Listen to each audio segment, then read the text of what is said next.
Hey friends, so the garden is starting to wake up for spring. As you can see, it's almost the end of March and our tomatoes probably gonna plant out about 4 or 5 more. I have some extras, so I'm gonna do that. And then the big task that I need to do, hopefully today, is going to be planting my peppers and eggplants. So still a little early, but I think we're in the warm zone. And those are going to be going in containers, so if all else fails, I'll be able to bring them in the garage if we get a cold snap. I don't think we will, but yeah, so everything's kind of waking up. Over here are my grapes. This is my peach tree that is looking great. It has a ton of little peaches on it. My grapes are back here along the back line, and those are, all of them have woken up. Oh, look at this lizard. It's huge. Let me see if you can see it. Little chubby guy there. He's cute. And then on this side of the fence here, my plan for this is all fruit. I have 2 blueberries at the end. I have a fig, and this is a blackberry. I didn't get any fruit trees for this section, so I put 3 tomatoes in, and then there's going to be pumpkins as well, like trailing along the bottom. And then hopefully I'm not moving too fast. This is my messy area. And I have another fig tree here, so I have 2 figs, 2 peaches, the other peaches in the front yard, a loquat tree. So I do want to get a couple more fruit trees in the ground. I almost bought one at Costco the other day, and then I was like, I'll go to H-E-B, and I didn't buy one at H-E-B because they were like really small, and I just didn't think they were like great. I thought the ones at Costco looked better, so I probably will go back and maybe get a pear tree or an apple tree, maybe another peach. We love peaches, so I'm like, I think 3 peach trees would be fine. But yeah, what do you think? Let me know. And then I also have my citrus in containers. Now this one, I don't know if it made it through our last freeze. I had been bringing them in all winter. I didn't set up my greenhouse this year, which was like, it's like a little pop-up one. I should have done it, and I didn't, so I was dragging them in every time it got cold. And the very last day we had like a frost. I didn't think it was gonna get that cold, and it got down to like 25. So I don't know if that one made it. The other 2 did, and so that's good. I might, if I see citrus on a good deal, I'll definitely pick some more up. We just don't live in the best climate for, I think once they're established, it's better, but when they're young, even though some of them are like this one, actually I think it is coming back. Oh, great. Okay, cool. It's slowly coming back, but it's a bummer because still like all this growth, like it's just gonna take a lot longer to grow back. But this tree is actually, I think I've had it for 4 years, so it's not really a baby, but maybe I need to put them in bigger pots so they can, like, I don't know, thrive more. But anyway, so that's what's going on. I'll show you once I get around to getting the peppers planted. And then here, if you're like, why is your fence white right there? My plan is to paint a little mural on this section of the fence. I'm not sure if I'm gonna bring it around this side too. So if you have any ideas, I have like a bunch of inspiration, but I wanted to paint it like one solid color so I could like picture it better. And so yeah, that's gonna be coming soon, hopefully. But yeah, I am gonna work on these peppers, and I'll show you when I plant those. Okay, it's a couple hours later, and I did not plant my peppers yet, but it's actually about to rain, so I'm going to plant these sunflower Mongolian giant and these cut and come again zinnias right here. I have my little rake here so I can rake the mulch away, and then I'm just gonna sprinkle these around and like rake them in a little bit, and then hopefully the rain will help them germinate. I'll probably water them, but I've got my little foster baby on me, so if you can hear snorting in the background, that's her. I removed quite a bit of the mulch, and you can't really tell, but it's kind of piled up here. And then once they germinate, I'll like push the mulch back. But yeah, I think I'll do the zinnias like towards the front and the sunflowers towards the back. There's not as many zinnia seeds in here as I thought there were. So I might go see what other flowers I have that I can throw in here, and just see what germinates. So I do have like along, like basically I'm trying to make like a huge flower garden bed all around my house here.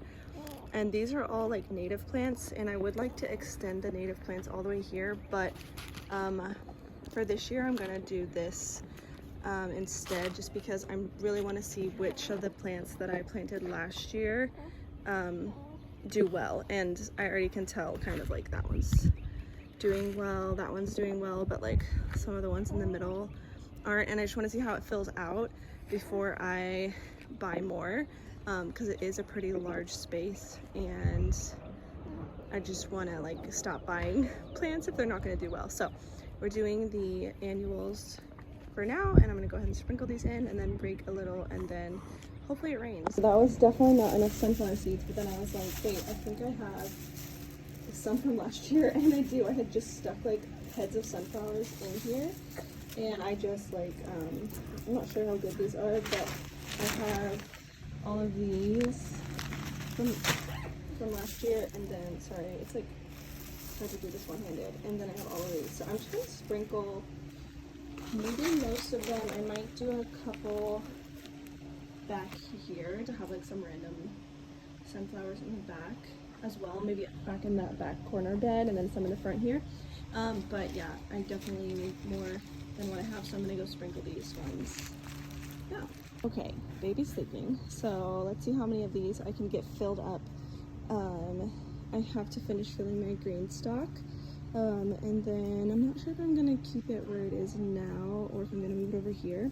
And then I got this soil, so I have used this soil before and it's been fine, but they do use cow manure, and so I'm choosing not to put this type of soil in my raised garden beds or anywhere in the ground. It will only be going in containers, just to avoid any kind of contamination, and hopefully it'll be fine. But I'm going to be filling up these grow bags. As you can see, they are a crumpled mess. I'm going to open these up, but wearing gloves just in case there's like spiders or anything in any of them. But I think I have 1, 2, 3, 4, 5, 6, 7, 8 grow bags, and I think I have 10 or 12 pepper plants, so I might put the remainder in this garden bed here. I still don't know where I'm gonna put my corn.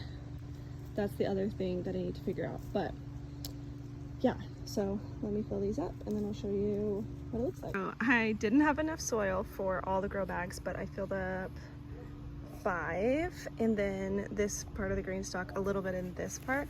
But I wanted to show y'all before I plant these peppers the difference in the soil quality. So I did have some left over. This is a Fox Farm soil, the Ocean Forest. This is the Miracle Grow organic one from Costco I just showed you. So just right off the bat here. Now this one was out, so it probably got a little rain the other day on it, but you can see the texture difference. So this one, and this is why I choose to buy more expensive, higher quality soil. As you can see, it's very chunky. It has a lot of wood pieces and byproducts in it. And basically, this is not the greatest because it's not going to give as much nutrients to the plant because it's not broken down all the way. See, whereas this one, now this one does not have perlite, so it does look a little different. The little white dots are the perlite, but as you can see, even just ignoring the fact of the perlite, it's just much more fine. It's like a richer color, and I said this was wet, but it's actually really dry. So it's just like a more rich color. It just has more nutrients in it. So hopefully these peppers do good. I did top all of those off with that remaining Fox Farm soil that I had, but I will go ahead and fertilize these peppers as well just to make sure they have an extra boost. But yeah, I just wanted to show you that. And then I'm gonna go ahead and I'll put 2 peppers in each grow bag. It gets a little tight, but they are the bigger size. I think I bought these several years ago, so I think they're 15, maybe 10 gallon, but they are quite big. So I've done 2 peppers in it before and they've been fine. So, and then the remaining peppers I'll put in here. So lastly, I'm planting these tomatoes, and I just want to also show you that so this tomato and this tomato, they were started on the same day. I'm not sure if they're the exact same variety, but as you can see, this one has been in the ground for about 2 weeks now, and this one I just planted. And as you can see, there's quite a big difference, size difference. So this is why I like to get my tomato plants in as early as possible. Sometimes it's taking a little risk with our climate here, but I think it's worth it. And then lastly, I want to show you how deep I bury these tomatoes. So as you can see, these are quite overgrown. A lot of the bottom leaves have kind of been damaged or fallen off. So I'm just gonna bury it really, really deep here. This one's the same way, but as you can see, it kind of almost buried it right up to that first leaf there. And so yeah, I just dig a really big, deep hole, and then I just fill it all. I probably could have done it even a little deeper, but just fill it all the way up with that soil, and that way there'll be roots all along, and hopefully these tomatoes will take as well as these ones have. So yeah, watering my green stalk, and I just found the first strawberry that's ready this year in March.